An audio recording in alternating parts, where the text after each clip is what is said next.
today. You know what I'm saying? You're going to get a little bit better. Actually, I think you're going to get a lot better because we have three gentlemen here who I'm beyond honored to have take out of their schedule to come and share with us the success that they've been able to have, the success that they're going to have here in the future, and just how they have lined that up and how they do it. So you're going to hear some incredible things today. So if you did bring something to write on, go grab a napkin. Keep it with you. But you do need to have something to write on, number one, because you need to take down everything these guys are going to tell you today. Number two, at the end, we're going to have a few questions from our audience, and so we're going to have Trisha or somebody will come and pick those up. But I want you to give us your undivided attention. Crazy excited that you're here today. So I want to introduce to you three solid guys and incredible real estate agents with some incredible real estate teams. So first and foremost, Mr. Dan Harker's here. We're going to ask him to come on up. Everybody give Dan a big hand. We're going to hear about Dan here in a few minutes. You guys didn't know this was going to be like the Price is Right, did you? It does kind of feel like that, doesn't it? You go ahead and have a seat back there, number one. So Dan's married. So we also have Mr. Jeff Cheney right here from our office. Jeff is here. Jeff. And then we have Mr. Benton Agwam, who is here. Did I say that right, Benton? Yeah. Benton Agwam, who is here. So you guys give these three gentlemen a big hand. I'm going to hand this mic to you, Dan. You guys can pass these back and forth. I'm going to plug in one more. So thank you guys so much for being here today. So first and foremost, I'm going to kind of go down with each one of these folks because I want you to know not only their names, but I want you to know why they're here today. Okay? So first thing I'm going to do is I'm going to ask these guys, if you guys can just go down the line. Dan, we'll start with you. What was your volume and your number of units in 2016?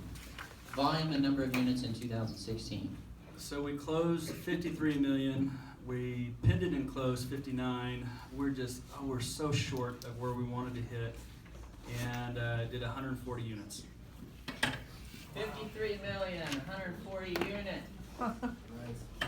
Well, I'll answer your first question. I'm here because Dusty cornered me in my office last week. Yes, I did. And he wouldn't leave, and so I said yes. No, happy to be here.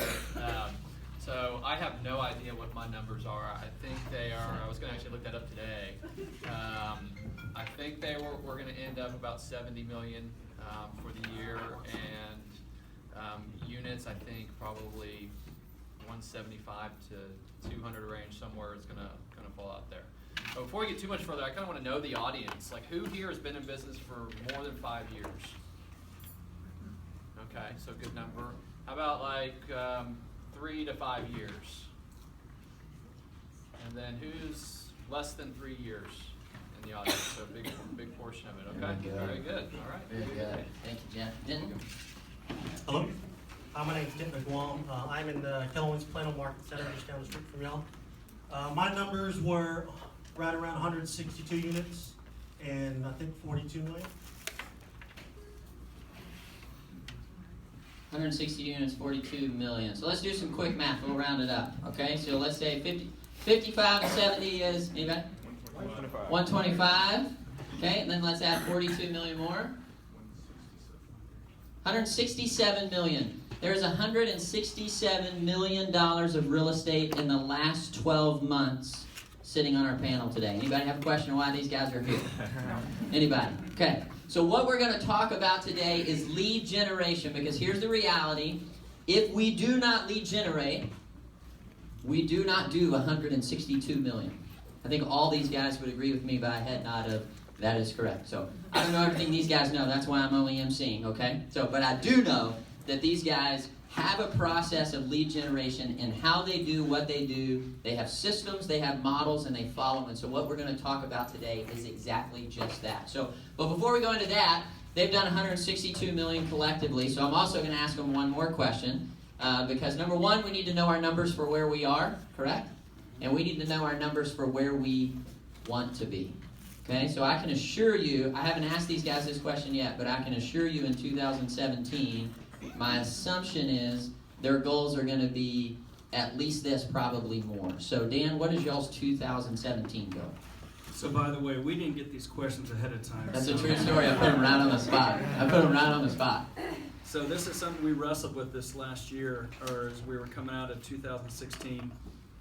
When I went around to my team members, I asked each one of them, what are you committing to do this next year? And we have asked each one of them to bring in a minimum of $365,000 in production per month in new business that they're bringing in, separate from any leads that we're going to be feeding them as well.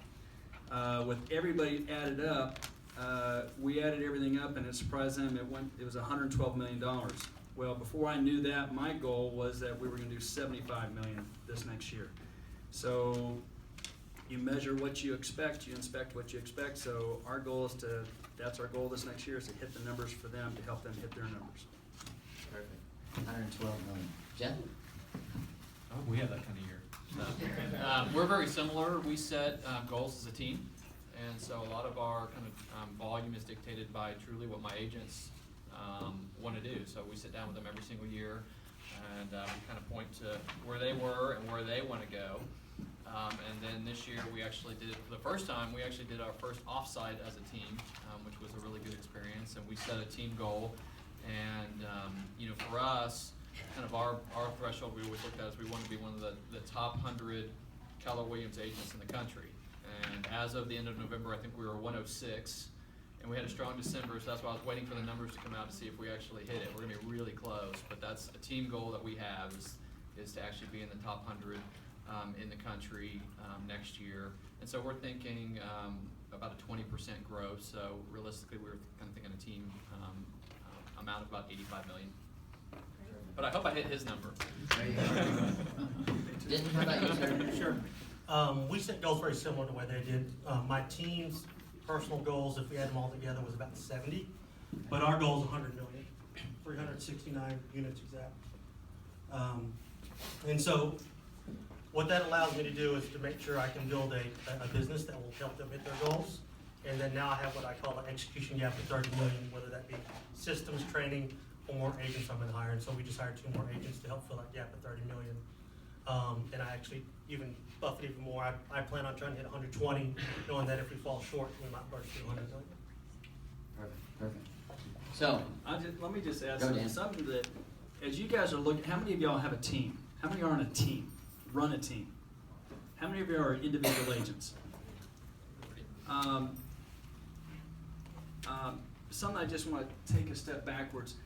Please don't look at these numbers or hear these numbers and be.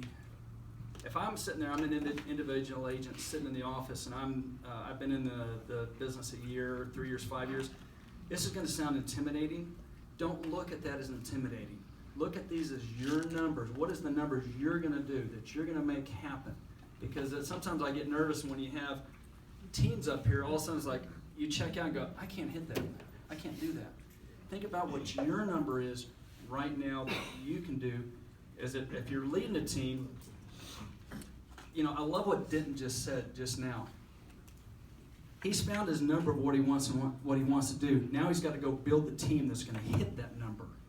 Who can you find that can come in and help you if you're an individual agent to help you hit that number?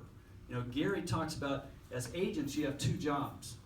Do you know what the 2 jobs are? Lead generation is one. For what lead generating for? Listings. What's the second job? What he just said. Lead generate for talent. So now you're out. You're not only looking for business to go work, you're also looking for brand new talent, whether it's a new agent that's brand new to the business or it's someone who's coming from another company that can either help you. perfect. Great, Dan. Yeah, very well said. So, and to clarify that, you guys understand that all 3 of these gentlemen up here didn't wake up one day and had a successful team. Everybody knows that, right? Like Jeff didn't wake up one morning and go, oh wow, we did 70 million. Weird, right? So this is a process, okay? So all of these gentlemen sitting up here sat in the same seat that you are sitting in now. So if you're brand new, there was one day they were brand new, okay? So everyone in here, I say this every time I teach a class, there's no one in here that cannot do what we're talking about up here or even exceed what we're talking about up here. It's getting the right mindset.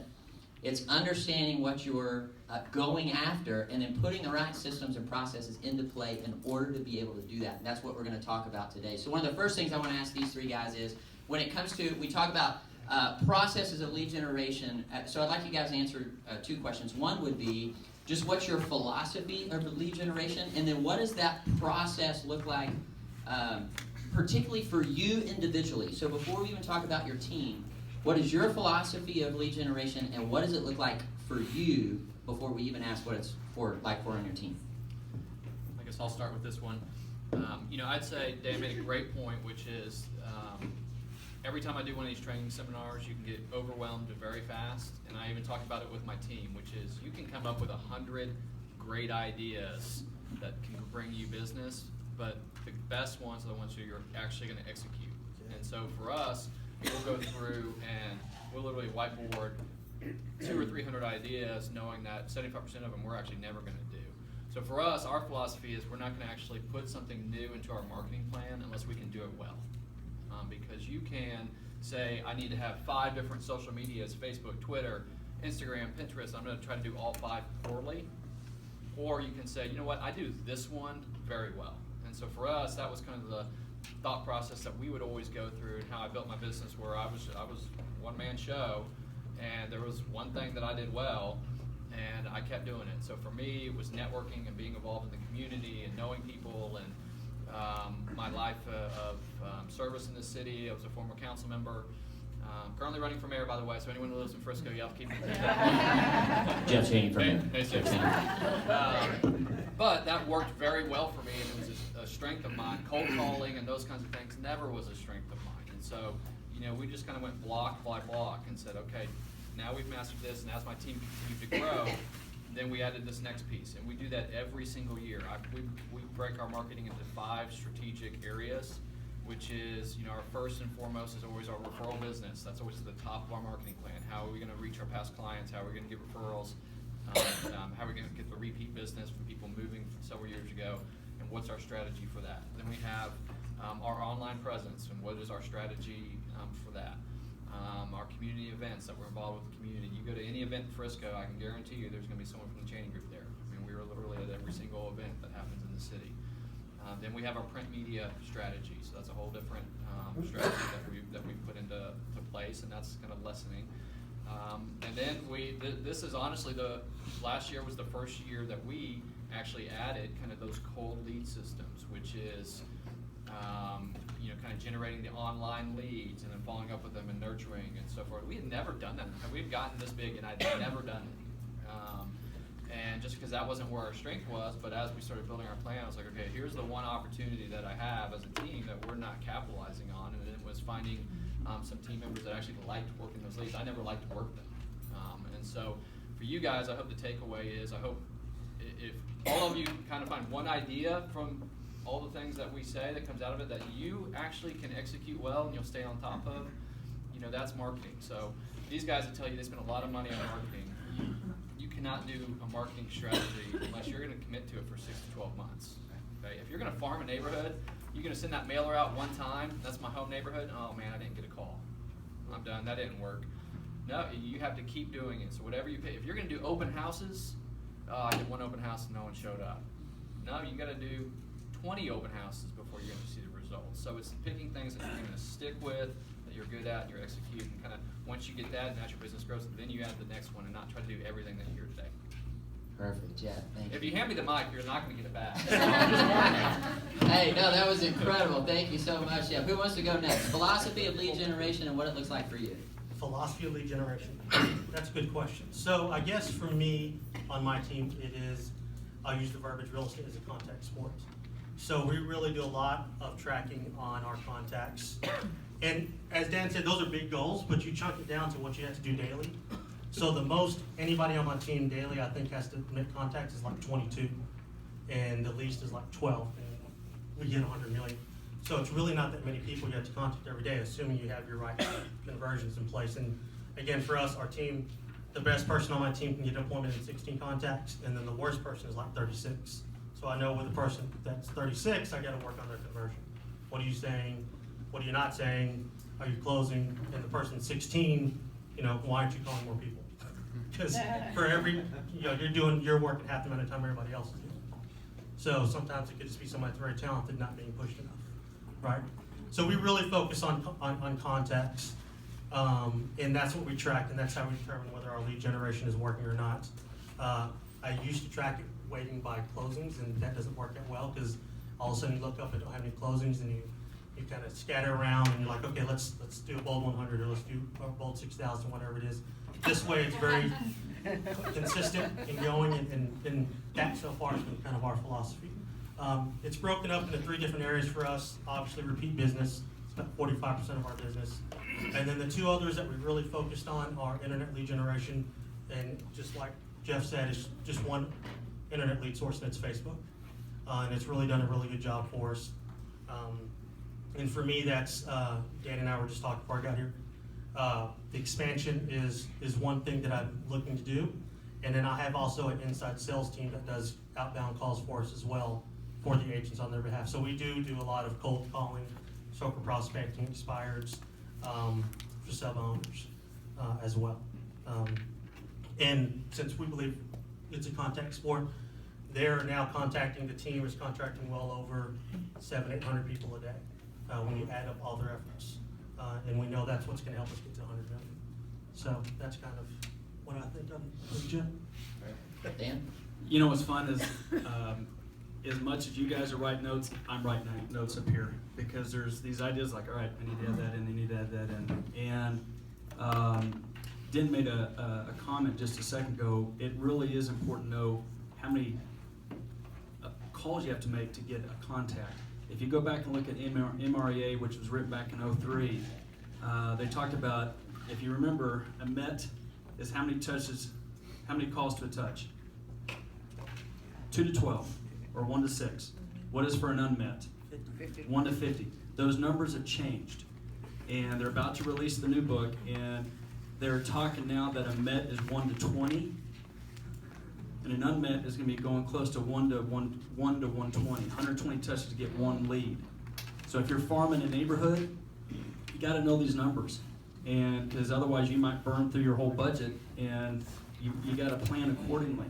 So, which is real interesting, because so I'm involved in MAPS coaching, and I go on these. I'm encourage you, if you don't have a MAPS coach, get a MAPS coach. Someone can help you get to that next level.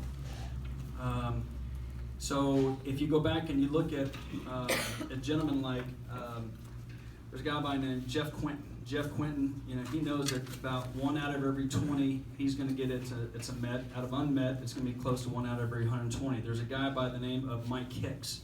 Mike Hicks is up in Idaho Springs, Idaho. He gets a lead for every 5 calls he makes.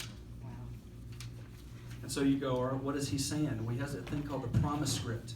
If you go back into, if you want to email me, I'll be happy to email you the promise script that he uses in each of his calls. He's working with business.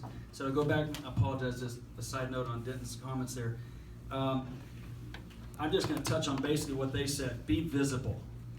You're running for mayor. Guys, if you literally look at, you're running for mayor every day. You've got to be visible. What is the things that you enjoy doing? Go get involved in things that you enjoy doing. I love to sell. I love triathlete sports. And so that's where a lot of my business comes from. I'm involved in my church, and just by a process of going up there and being in the church, I don't go farm the church. That's not what I do. But I'm very passionate about my beliefs. I'm involved in a bunch of stuff, and as a result, people love to hang out with me, and they love to work with me. So get involved where you are invested, and that's where a lot of your business is going to come. Second thing I was going to say, where a lot of our business comes from is our database. 90% of our business is repeat or referral. And so we dive deep into our database. So for example, if right now you went to your database and you sorted them out, A, B, C, D, I focus on the A's and the A pluses. On my database, I'll find out, here's a homework assignment. Go back to your 2016 numbers. I want you to write down every deal you did, where did the deal come from, how much money did you make off that deal? And I'll challenge you that you're going to find that someone gave you more than one deal. And there's what I try to do is create that covenant relationship. It's kind of like what Gary Keller's done with us. Every morning he wakes up trying to figure out how he can make each one of us more money. He prays and hopes that every day we wake up helping him to grow his business. If you have that covenant relationship, you're going to do well together. So figure out how on your database of all the people you've worked with this past year, who is highly invested in you. I have a lender that I'm very good friends with. He's my best friend.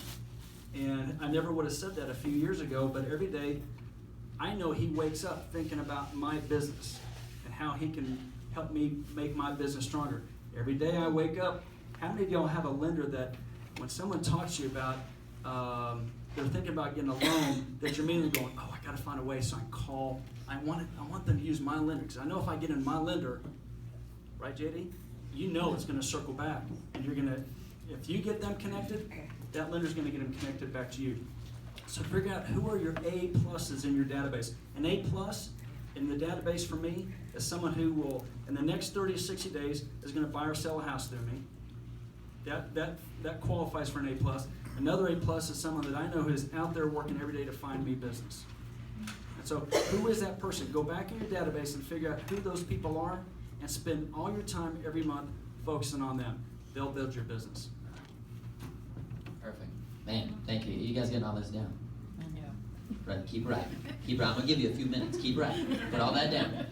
Hey, so another question for me, too, would be, so obviously we're talking about lead generation and these activities that we're doing. What does that lead generation time look like for you guys? Are you guys time blocking specific time? Are you making sure that your team has time block times? I know this is a big deal Gary Keller always talks about. One of the things you learn in Bold is if it's not on your calendar,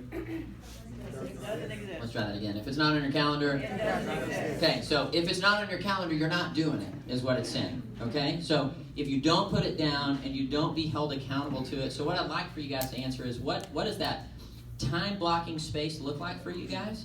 And how are you holding yourself and your team accountable to that time? So this is one place where we really struggled. About 2 years ago, we didn't have anything time blocked. Craig Rieger came in and spoke to us about the 90 listings in 90 days. And we just saw how focused and time blocked he was on his lead generation. So that very next day, we started lead generation at 8 in the morning. We did role play scripts from 8 to 8:45. From 8:45, we did what we call our huddle up, which Eddie has been a part of our huddle up. He came and took a look at it. But start out with everybody has to tell me something good. You have to tell me what your intentions are for the day. I'm going to make 20 contacts, 2 appointments. And then we usually do a quick little role play like the top 10 closes in shift on page 100. And then we finish with what your bold law is, what you need for the day. And usually that's what helps kind of push them through the day. 9 o'clock starts. The agents on my team call from 9 to 12 on, they already have their task already on who they're going to call set up for them that morning. And then anybody that's an ISA on my team calls from 9 to 12. They go to lunch and then come back and do another 3 hours in the afternoon as well. Now those are salaried people, so they're not agents. And we've been doing that now straight for almost consistently for, I would say, at least 20 months. And then you said you guys are at 700-800 contacts per day. Right about. Yeah, we do a lot of circle prospecting. Right. And a lot of expired scalp offers. And so now it's become, and these are people, agents that they didn't want to make that many contacts. So I really had to figure out how to tie them to a vision of how they're going to hit their goals. And I'm not telling them they need to sell 100 homes a year. I have a few agents on my team that only want to sell 36, but they can accomplish that through my vision and through my team. And so now it's just become like brushing your teeth. You wake up in the morning, you go in, you role play, you say what you're happy about, what you're grateful for. You tell us what you intend to do, you do that, and then you go on about your day. And even on January 2nd, they as a team, I didn't push them, decided to come in at 7 in the morning and call them. They called 400 expireds on January 2nd, just because they're tied into their vision and to their goals on what they want to hit. And it's all literally came from Craig Rieger in 1990. We tried that challenge, failed at it, only took like 40 listings out of 90. But what it did is it put in place that habit of coming in every day, doing what no one really likes to do, ultimately, making your calls, your contacts, following up with the people, and then it's done for the day and you can go on about your day. Perfect. Hey, before we go to the next one, I want you to hear the mindset of the 3 men up here. So Denton just said, we went for 90 listings in 90 days and we failed at it. We got 40. But do you hear the mindset? Do you understand? This is our goal. This is how we accomplish that goal. We're going to go after it. So that's a mindset. People getting up at 7 a.m. on January 2nd. I didn't. I'm just being honest with you. I didn't. But do you understand the mindset? So a lot of what we're talking about today is not only what are we doing, but what's our mindset in the process and when we're doing it. So Jeff, Dan, you guys go ahead. Yeah, I don't know if this is an area I should give advice on. It's definitely still, I would call it a weakness of our team. I mean, something that we struggle with, quite honestly. As Denton said, I mean, no one wants to make the calls, right? You have to kind of force yourself to do it. We did try to start implementing a call day. This year, we've been kind of doing that for probably 6 months. It's worked with moderate success. We try to make it fun as a team, do all those kinds of things. Certainly, something that we all know as a team that we can improve on. I would say I'd maybe try to answer it more from y'all's shoes, because I know most of the audience is individual agents. Like if I could, I've been in the business now, I guess almost 14 years. If I could go back and talk to that guy 14 years ago, the number one thing that I would say to young Jeff is own your database. I mean, I kind of kept it loose, and I had a name somewhere, and oh yeah, there are name and numbers in my email. I can look it up in my email whenever, and was never committed to really keeping on top of that database, and it was really a mistake. I mean, I think that was probably the thing that held me back the most. And so for you guys that have been in the business a couple of years, that's like number one, figure out a system that works for you. I use one called RealVolve, which we just launched this year, and I love it. It's a very innovative program.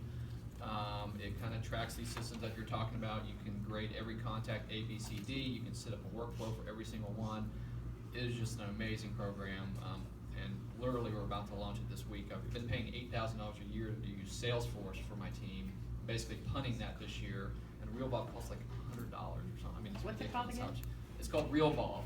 It's a very innovative company. Automates a lot of tasks, and if you guys are into task RealVolve. it's like real, RealVolve.com. One word. Just, I mean, that's a sample of one. That's one that, like, I love technology and new things and setting up these workflows. It's a really interesting product if you're all looking for one. But find one that works for you, whether it's Outlook or Top Producer or whatever it is, and just be committed to feeding that database every single day. Like this program is so cool because you can meet someone, get their business card. You can actually set up what's called a Zap. Zapier.com is another workflow kind of thing. You take a picture of their business card, automatically goes in your database. You never have to input anyone, and it automatically starts a workflow for them. Sends them an email with an introduction and a follow-up plan and those kinds of things. So all these tasks that these people are that we're all talking about that we need to do, honestly, the hardest part about it is remembering to do them. You know, which is, when was the last time I called that lender who sent me a lead and that past client that sent me a referral? You forget. I forget.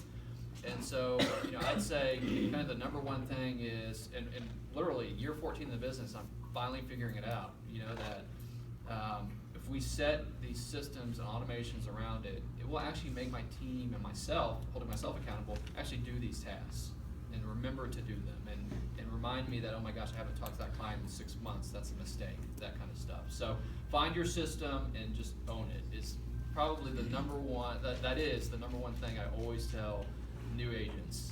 And it's the hardest one for all of us to do. So. Bold law.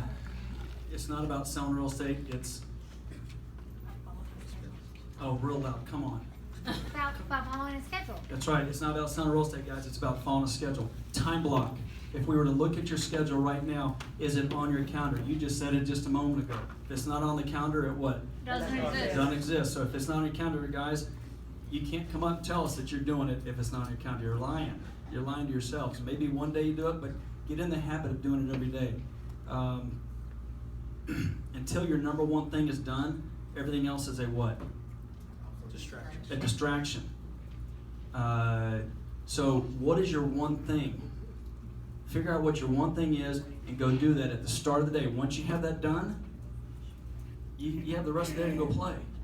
So get that number one thing done first thing in the morning. Commit. Here's the one thing. If you come up to I'm in the Preston Road office. I get there at 7:30 in the morning, 8 o'clock in the morning. Do you know what it's like up there at 7:30, 8 o'clock in the morning? It's a ghost town until 9 o'clock. Guys, here, I'm going to challenge you. Those people that are successful in this business start their day early. They start their day early. You don't stay up late at night. Now, it may be partly because I'm in my 50s now and I fall asleep a lot earlier and faster and I wake up earlier. I would commit, get on a schedule, getting up at 5 o'clock in the morning, going to the gym. You can do it. Here's the thing, guys. That was tough. I heard someone just gasp up here. Guys, in all seriousness, commit to a schedule and stay with it.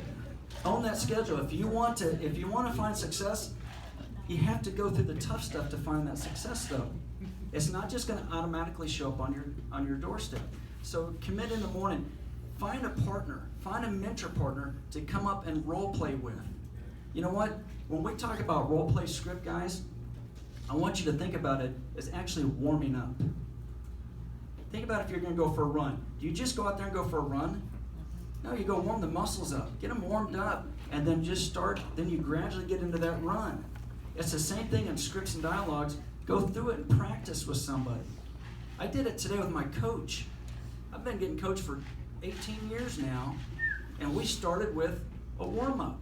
He said, Dan, role play with me. I got to be the coach, and he got to be the agent. Then we switched. I then got to be the agent, he got to be the coach.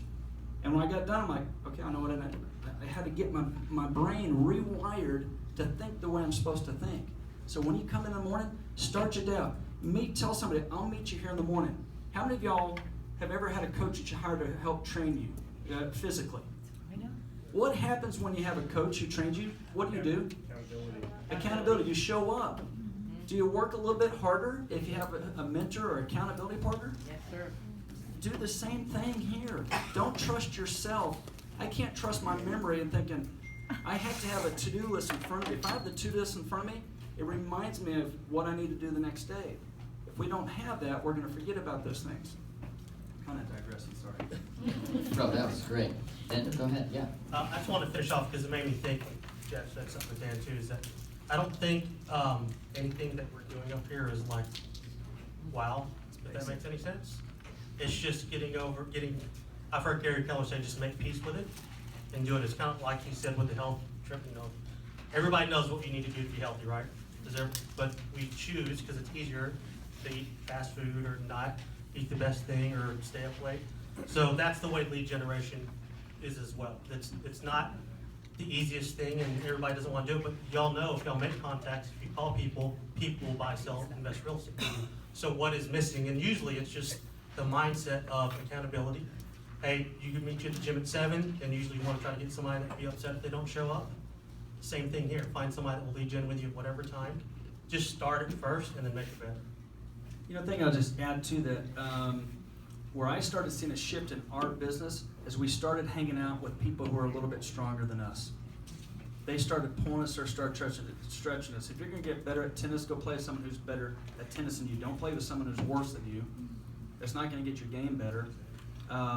There's a guy by the name of, I came in this business 24 years ago. I was 31 years old. My mom was the agent who ran our team. She was doing $25 million a year in production. That was massive numbers back then. Now those are still great numbers, and you keep thinking you're going to see the next highest one. There's a guy by the name of Lance Logan who's in Houston, Texas. He's the guy I'm looking at as going, gosh, is it possible? Absolutely it's possible. Look what he's doing. That guy just had his 1,000.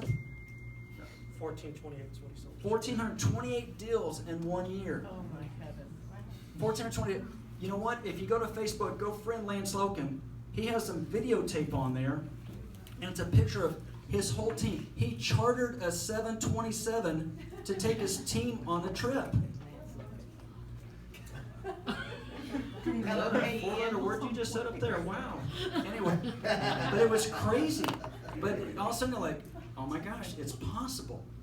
So always be thinking, how can I get better? You can get better if you get around people who are just a little bit stronger than you. Look for someone in the office who you admire and take them to have a cup of coffee and ask them about their business. They love to tell you about their business.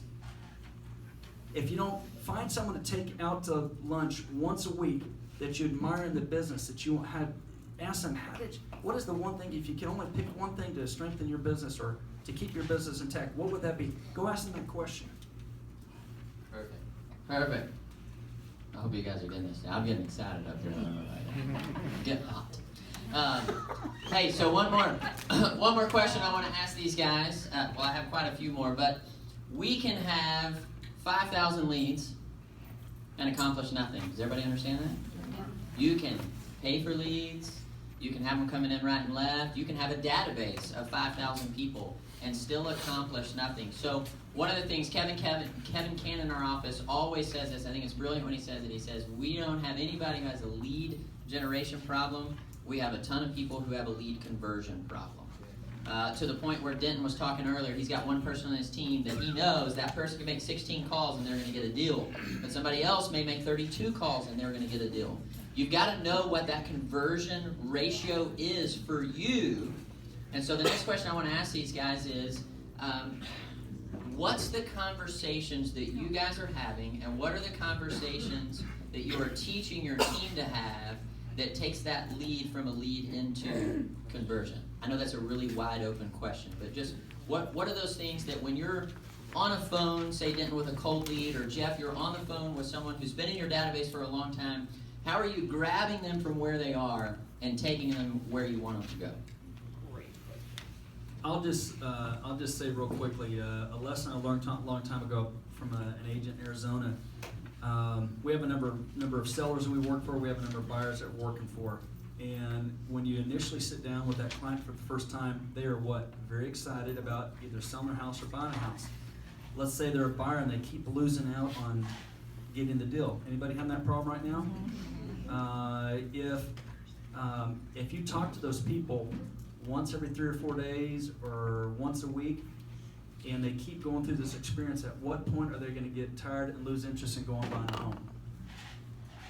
I can tell you right now, they're going to lose interest. They're going to lose that fire in their belly. If you will commit to get up in the morning, do not put your people on auto search. Why would I say that? Because you can contact them, call them. It's not personalized. That's exactly right. Do not put them on auto search, because all of a sudden it becomes white noise. It's exciting at front for them, but then it becomes white noise when these homes keep coming up and like, well, I'm not getting any of them. But if you would make a commitment in the morning, go ahead and put yourself on auto search so it's coming to you right away. Call them in the morning and call them in the afternoon and say, hey guys, we just had a house that came up. Want to see what your schedule look like today for me to go show you right now. Or let's say they come back and there's no house. I just want to call and let you know I just checked. There's nothing active in the system. I'm going to check here in a couple hours and I'll call you back again. If this happened every day, what would your impression be if you're the client of that agent working for you? I'm their only client. This guy's all over that. Yeah, maybe they feel like you're the only client, but they're getting top-notch service. It's the same thing if you have listings, guys. Every day, make a commitment to talk to your clients every day. And say, I just want to let you know, Wes, we didn't have any showings today, but I want to let you know we're still out here working hard to find a buyer for your house. That may be the discussion. It may be, guys, we've had these showings, we've got calls into them right now. We're looking to get that feedback. As soon as I get that back to you, I'll get that over to you. Again, what's that seller think if you're calling them every day with an update? And by the way, guys, I've told my team, I do not want you to text and I do not want you to send an email. I want a personal live body experience. I think we've got too relaxed with text messages and emails, and that's become the replacement of a live conversation. I feel like I'm dealing with my 19-year-old son, and they don't know how to communicate in person because they get so used to texting. Call these people live and give them updates. Sorry, I'll get off my box. No, it's a great box. Bless you. I'm taking some notes over here. No, that's good stuff, Dan. Thank you. I'd say, for us, I've always been, I kind of joke that I'm kind of like the anti-realtor, just because I came from a background of consulting before I got into real estate, and I was not a salesperson, and I will never be a natural kind of sales person that a lot of successful agents are that usually come from that background. So for us, the conversion was always just building that trust. And I felt like over the past, if I get into someone's home, I feel like I'm going to get that listing and that deal. I mean, my numbers are probably I've had years over 90% that converted those if I've gotten to their home. And that's we're probably usually 80-90% once we show up, and it's, you know, some agents would gasp at this. I would never show up with a sign and leave it on their porch. I would never show up with a listing agreement from them to sign. We've never been kind of the pressure sales thing. It's always been, hey, I know if you trust me and you like me and you like what I'm telling you and what I'm, you know, saying our team's going to do and deliver, then you're going to hire. You're going to hire us, and that happens, you know, more often than not. And that culture, I think, is translated to our team. So our whole team is, I think, for the most part, under that personality. We've always been kind of a low pressure team. You know, but on top of that, you've got to stay, as Dan says, you've got to stay on top of it. It's probably honestly something that we need to do a better job of doing those kind of reaches and the auto search. In fact, I'm going to take that back to my team meeting tomorrow about the auto search thing. But, you know, as far as conversions go, you know, you guys that are individual agents, there's no doubt that your highest conversion rate is going to be people that you know, people in your sphere, people that you have some other connection with, whether that's kids on the soccer team or at the same school, and those kinds of things. So, you know, my advice to you is when you're looking at your marketing budget and your time, more importantly your time, where to spend it, it's focusing on those areas first, which is people that are somehow connected to you in another capacity. So like even for us, we had to go, I'm probably getting a little off topic, but I had to finally go in and set what our team core values were, because these guys will tell you kind of once people know that you have a marketing budget, everyone in the city asks you to spend money on whatever they're selling. And if you only get one listing out of it, it pays for itself the whole year. So I mean, you've heard that. But we had to go back and say, goodness, this is our core value. This is, you know, we're very much an active, you know, like Dan and I work out every day no matter what.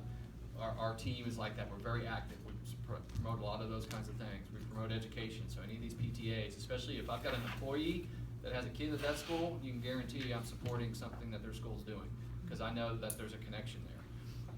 And so we went through, and there was, you know, kind of 4 or 5 core values that we said, hey, as a team, we believe in, and we're going to support and do those kinds of things, and hit those hard and hit those often. And I don't even remember what the original question was, but That was good. That was good. How about you guys? Now, didn't you guys call quite a bit of for sell by owners and expires and everything? So what is kind of that lead conversion conversation with those? Yeah, so because everything they said is great, and I'll talk about, I guess, more the cold call or inbound leads is what we call it, a signed call or internet inquiry. So our goal is to get 6 points of context, where, when, and why, and that's where they're moving to, when do they need to be there, and why are they moving. Why is the most important, because that determines their motivation. Why are you moving? Because I need better schools for my kids. Why are you moving? Because of job relocation. And then the other 3 is good contact information, verify their phone number and email. Are they willing to talk to an agent? So are they willing to talk to, now this is from the ISA standpoint. If you're the agent, it doesn't necessarily matter, but are they willing to talk to us about an opportunity to help them? And then is there a clear follow-up time? So in my world, when a inside sales associate picks up a call or calls, they have to get where, when, and why. Are they willing to talk to one of our agents? And clear follow-up time and good contact information. And I was telling Dan too, we did this, and we're still working on this, but they cannot pass that over to an agent until they get those 6 points of contacts or set an appointment. And we messed one up last week on our calls. We had somebody set an appointment at 2 o'clock for a listing on a cold call. It was expired, I think. And all of a sudden, it was at 4 o'clock. All of a sudden, 4 o'clock, the guy calls our office and is like, hey, where are you at? And my inside sales guy answers like, well, what are you talking about? Let me take a look. It's like, well, you had an appointment at 4, no one's here. It's like, oh my God, I'm sorry, let me find out what's going on. Well, somehow it missed our system. We do use stuff like Zapier and RealVol that we're working through, so I'd love to talk to you about that. Well, no one showed up. And so we tried to call and smooth it over. The guy hung up and said, nope, I'm done, hung up. So our agent came back the next morning and tried to call and smooth it over, and got the appointment, and smoothed it over. It was $1 million listing. So there's little things like that, but those 6 things are the important thing that they have to get. Because if you don't really have where they're moving, why they're moving, or when, then the conversation is not really that great. You get those 3 things, then you got the motivation of the clients. And you will get to a point where you have so many leads, you're gonna have to pick and choose the leads that are highly motivated.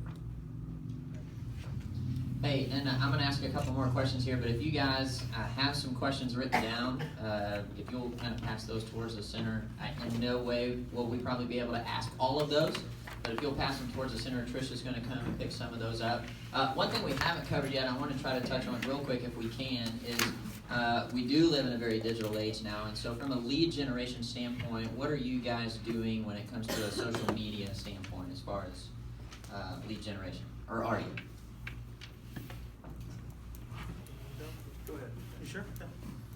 For us, it's Facebook. So instead of spending money on Google pay-per-click, I spend money on Facebook ads, which isn't that expensive. It's about $50 to $100 an ad is usually what we run. And we usually run listings. We do run a couple home evaluation ads. But what we found is the rate that people click on that ad and put their information in is very high.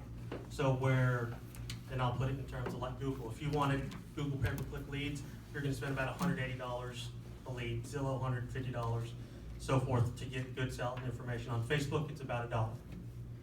So for $100, I can get roughly 100 good leads, emails. Now, are they buying tomorrow? No, but we all are in this business for a long term. So now I have people that are in my system that have said that they're interested in real estate, and then we turn on some type of campaign or a workflow, as Jeff knows in RealVolve, that stays in touch with them, and then we'll get people that we've never talked to that reply back and say, hey, I've been getting your stuff, I'd love to talk, and then one of my agents picks it up and goes with that where, when, why, agent opportunity, they're following. You know what the average age of the real estate agent is in the National Association of Realtors? 53 years old. I'm 52 years old, and I'm still below the average. And I want you to know that, and I jokingly say that because if we go back and we take a look at the social media, so I'm a coach with MAPS. I'm not up here pitching MAPS coach to you. I do think you should get a MAPS coach, but I have 16 teams that I coach. And 16 teams, out of all those teams, they'll do anywhere from $10 million in volume to $120 million in volume. And probably half of them buy leads. And then the other half, they go generate leads. Do you know the difference? And so my buying leads is you're paying money. And this is, now forgive me if I may step on some toes. I'm not a big fan of buying leads. And the only reason there's about a 1% return on those bought leads.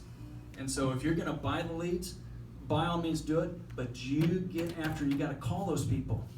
The lead conversion is, if you buy them, you're wasting money if you're not doing lead conversion. If you're great at lead conversion, go buy those leads. But you gotta stay on top of it, but just go in there with the idea that you're only gonna get a 1, 2, 3% return. So I would, again, I do Facebook, but how we use Facebook is we go study our different people that are friends with us on Facebook, and we figure out what are the things that they're bragging about or they're telling stories about that they're proud of. Then we go back and we send notes of congratulations to them. All we're doing, we're in the relationship building. And I just want to build on the relationships, and if we do that and you hang around long enough, they're going to sell a house one day, and hopefully you're the one they call. Do you personally send a note, or do you just congratulate them on Facebook on Facebook? It all depends on if I want it to be a personal message, or if you want to post on the wall where everybody reads it. I would much rather pick up the phone and call them and congratulate them, because here's the thing, if you call and congratulate them, they're going to say thank you on Facebook.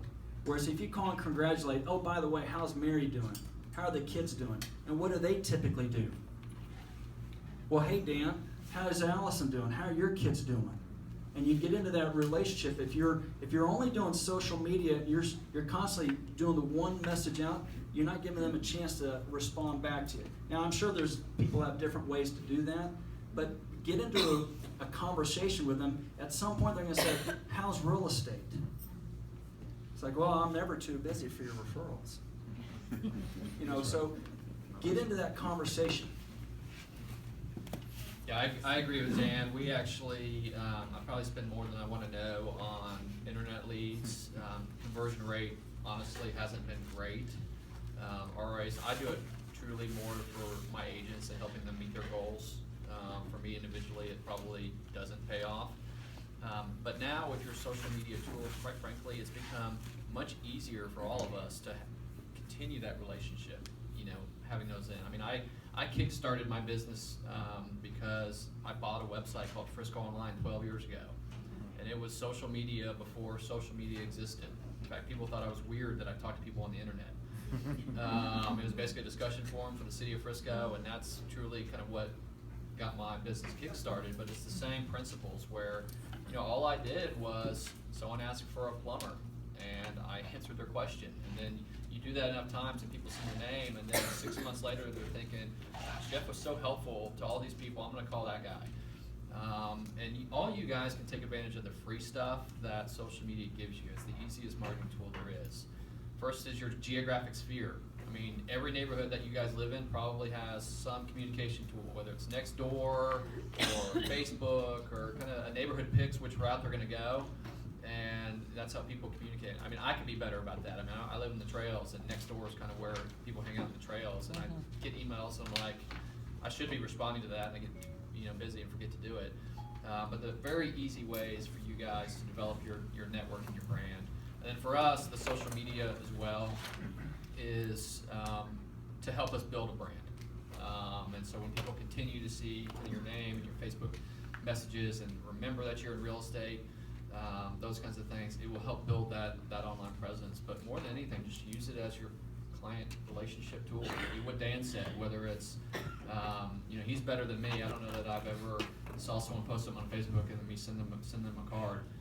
But you can, you know, like the post and comment in it, and you know, then all of a sudden their entire network is seeing you. You know, we're trying to actually, that's one of our big goals this year, is to really try to do some innovative things on social media, some things that are different that agents haven't done before, to kind of get people's, you know, attention. Everyone kind of talks about this millennial generation coming in and how we're going to market to those, and that's kind of the next wave of buyer, and their buying habits are totally different than traditional buyers have been in the past, and you have to kind of have that presence to really attract that type of person, you know, going forward. And that's going to where I think the next kind of change in real estate is going to happen, where, quite frankly, if the agents aren't on top of their online presence and the social media presence as this wave starts coming through, those are the ones that are going to be kind of left behind. Absolutely. Okay, guys, I've got a list of questions here. What I'm going to do is ask a question. Any one of you three can jump in and answer it. We got about 5 minutes. I want to be very respectful of these three gentlemen's time. They do, I think you guys understand, they have a lot going on, right? So we're beyond thankful they're here. We'll say that again later. But I'm going to ask, so here's one question that's kind of really real quickly for each one of you is, do you lead generate with a certain price point in mind? Kind of when we're looking at how many units, and then we look at volume. Are you guys lead generating with a certain price point in mind, or is it just lead generation blanketed?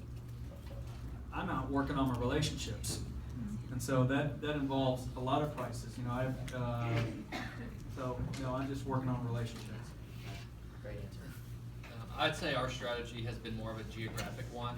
We just made the business decision that we're going to focus all of our marketing dollars in Frisco. It's where our office is, where we like to work. And so really kind of across all price points in Frisco, and just thankfully the median price in Frisco happens to be a good one. So if you have any Plano referrals, and send them my way.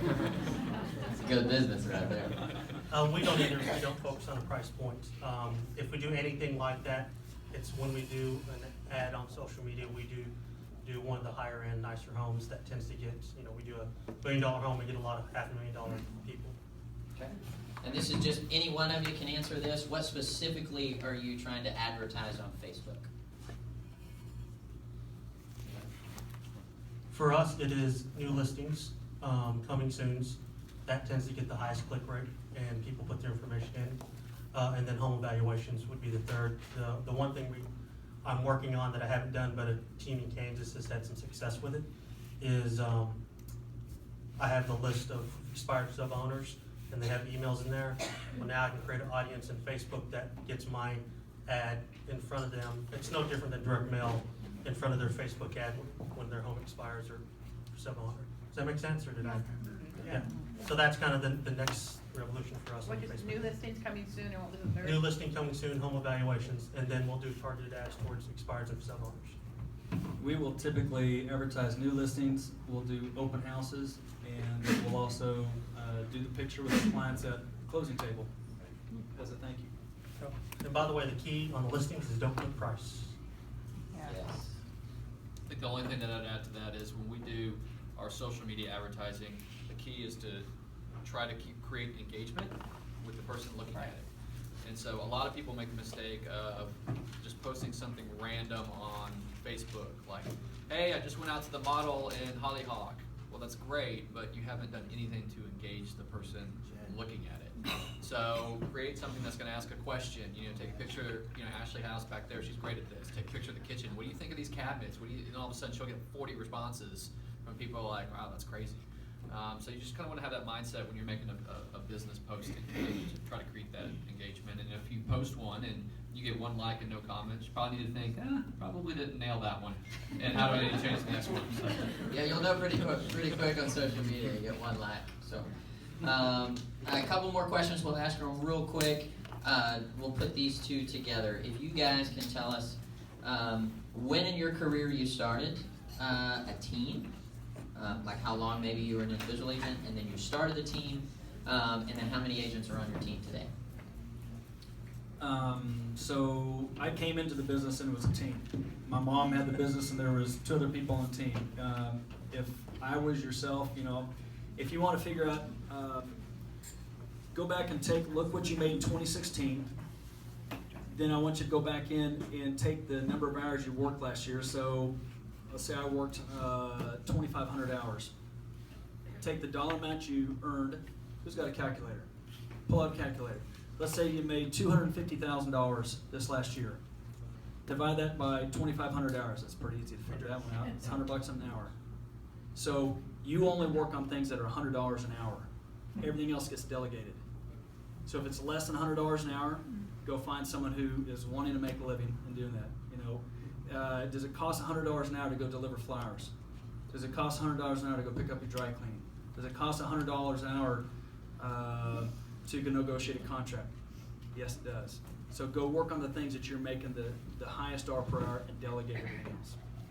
Yeah, that is one of my actually favorite principles. I actually try to coach all my agents and team members on that. Is kind of the what's your time worth concept, and I very much follow that, and not only just in my business, my personal life.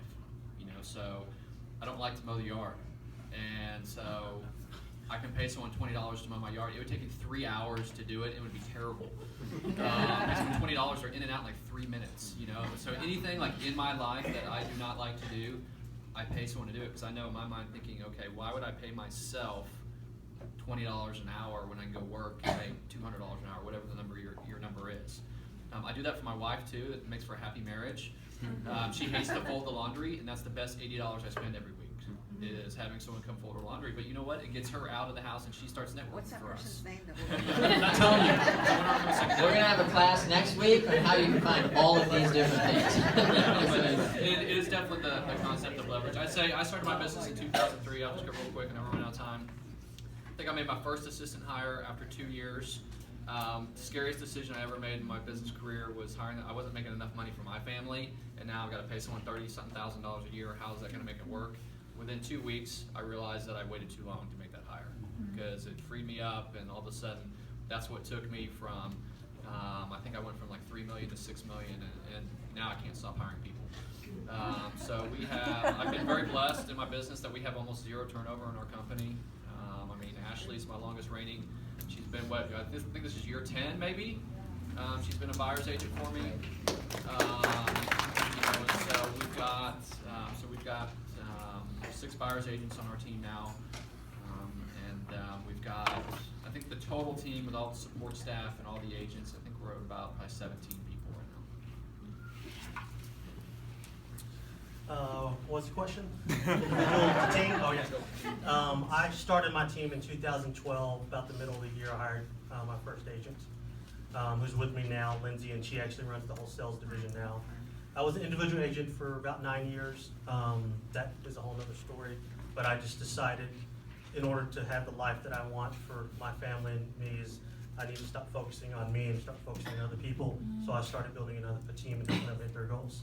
So 2012, one agent, and then now 2016 we ended with, we just hired about 3 or 4 people. So I think we have 18 now, 17 or 18. And our goal by the end of the year, or Lindsay's goal, because now she's out of production, I'm out of production too, by the way, I don't list her by, is to have 16 agents on her sales division to help us hit the goal of 100 million. Dan, you have one. Here's the thing, focus on building your business and refer the buyers off. Unless you love working with buyers, work with them, but if you can't figure out how you can refer those buyers off to somebody else, that frees you up to go work on the business versus working in the business. The last job an agent typically gives up is what job? That's it, listing specialist. And so that was my last job I gave up. And so now, and it was hard giving up those people away because I'm going to make less money because I'm going to be sharing that cost. I'm going to share those with somebody else, but it frees me up to go do other stuff. But guess what that allows me to do? I go on more vacations now. I mean, I can leave town without worrying about my business because someone else is handling it. How many of you get to go on vacation? You truly go on vacation, and that phone is attached to your hip. If you want to get to that life, figure out how to build your business. There's a great book to go buy and get it on audible.com, and it's been around forever, E-Myth by Michael Gerber. It teaches you how to the E-Myth Revisited by Michael Gerber. And it teaches you how to work on your business versus in your business. And you start thinking that way. And you're thinking, is this the best decision for the business, or is this the best decision for me? All right. Hey, we got to shut it down. Michael Gerber. Michael Gerber. We're a little bit over time, but I know these folks have to go, but can you guys please give them a big round of applause? Thank you so much for being here. Beyond honored to have each one of you. Thank you guys so much for taking your time. They probably got to get out of here. Hey, 2017 can be the best year you've ever had. Each and every single one of us. So go after it. We'll see you next Monday because we have another class next Monday.